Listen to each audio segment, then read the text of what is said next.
Nama saya Berliana, saya akan mereview pembelajaran minggu ketiga, yaitu mengenai tindak pidana tersetra bar, paid, atau delik. Istilahnya yaitu lebih banyak dipergunakan istilah tindak pidana dibanding perbuatan pidana, peristiwa pidana, pelanggaran pidana, dan lain sebagainya. Alasannya yaitu yang pertama dikarenakan dari segi sosio-yuridis hampir semua perundang-undangan pidana menggunakan istilah tindak pidana.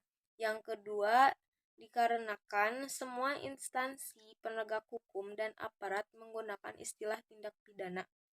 Dan yang terakhir, para mahasiswa mengikuti tradisi dan kebiasaan menggunakan istilah tindak pidana dibandingkan perbuatan pidana. Contoh, Undang-Undang No. 7 DRT tahun 1955 tentang tindak pidana ekonomi, yaitu 2 Undang-Undang No. 35 tahun 2009 tentang tindak pidana narkotika. Yang ketiga, Undang-Undang No. 20 tahun 2001 tentang tindak pidana korupsi dan lain-lain. B. Pengertian tindak pidana. Tindak pidana merupakan pengertian yuridis yang berbeda dengan istilah kejahatan atau perbuatan jahat. Dilihat dari isinya terdiri dari perbuatan pidana atau criminal ACT, tanggung jawaban pidana atau criminal responsibility atau criminal liability. Terdapat pandangan yang memisahkan pengertian antara perbuatan pidana dan pertanggungjawaban pidana atau dualistis. Pandangan yang menyatukan pengertian pidana dan pertanggungjawaban pidana atau monistis. Pada akhirnya, baik dualistis maupun mempunyai tujuan yang sama, yaitu pidana. C. Dari unsur objektif tindak pidana, perbuatan atau kelakuan. Akibat yang menjadi syarat mutlak dari unsur melawan hukum unsur lain yang menentukan sifat tindak pidana. Unsur yang memberatkan, unsur tambahan menentukan tindak pidana. Unsur subjektif dari tindak pidana yaitu kesengajaan atau dolus, kealpaan atau culpa, niat atau voornemen, maksud atau oogmerk, dengan rencana terlebih dahulu atau met, voorbedagsrade, perasaan takut atau vrees, mempunyai pengertian yang luas terdiri dari A. Bagian delik atau bestanddelpan. Delik meliputi 1. Terdapat dalam rumusan delik. 2. Penuntut umum harus mencantumkan dalam surat dakwaan. 3. Harus dibuktikan di pengadilan. 4.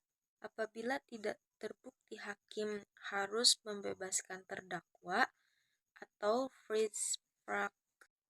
Elemen atau unsur delik elementen van delik. 1. Tidak terdapat dalam rumusan delik 2 hal yang dapat dipertanggungjawabkan sesuatu tindakan atau sesuatu akibat terhadap pelakunya. Terhadap akibat yang timbul dan hal dapat disalahkan berdasarkan unsur kesengajaan, kealpaan. 3. Harus dianggap dan disyaratkan dalam setiap rumusan. 4. Penuntut umum tidak perlu mencantumkan dalam surat dakwaan. Dan yang kelima, apabila hakim merasa ragu, maka harus melepaskan tertuduh dari segala tuntutan hukum atau aanslag van alle rechtsvervolging. Teknik atau cara merumuskan tindak pidana. Yang pertama, hanya memberikan nama yuridis atau kualifikasi tanpa menyebut unsur-unsurnya. Misalnya, pasal 351, 297, 184 KUHP. Yang kedua, hanya menentukan unsur-unsurnya tanpa memberikan kualifikasinya atau nama yuridisnya. Misalnya pasal 281 sampai 305 KUHP. Yang ketiga, memberikan kualifikasi dan unsur-unsur serta nama yuridisnya. Misalnya pasal 362, 372, 378 KUHP. Subjek tindak pidana hanya manusia. Subjek tindak pidana hanya manusia atau untuk tindak pidana umum manusia dan komparasi untuk tindak pidana umum dan khusus. F. Jenis-jenis tindak pidana. Yang pertama menurut KUHP, yang kedua kejahatan atau misdreavation buku 2 pasal 104 sampai 488 KUHP. 2.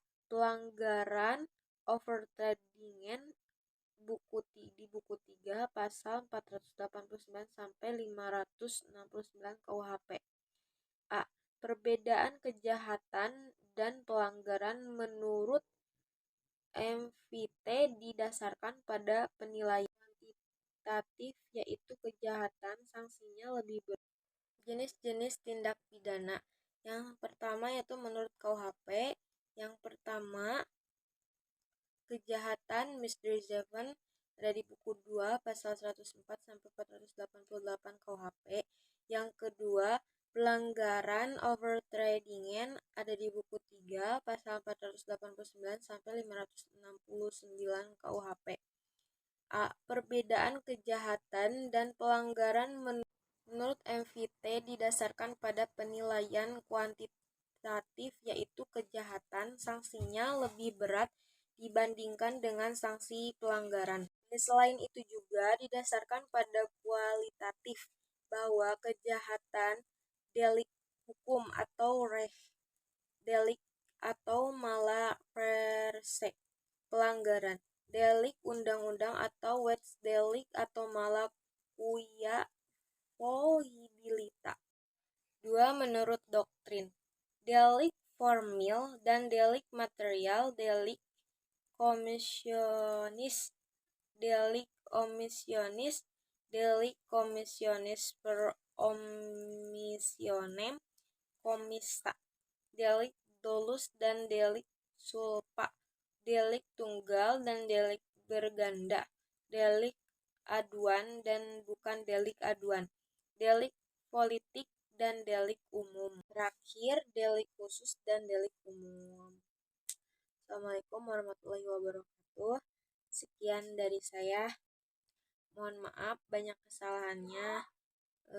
Assalamualaikum.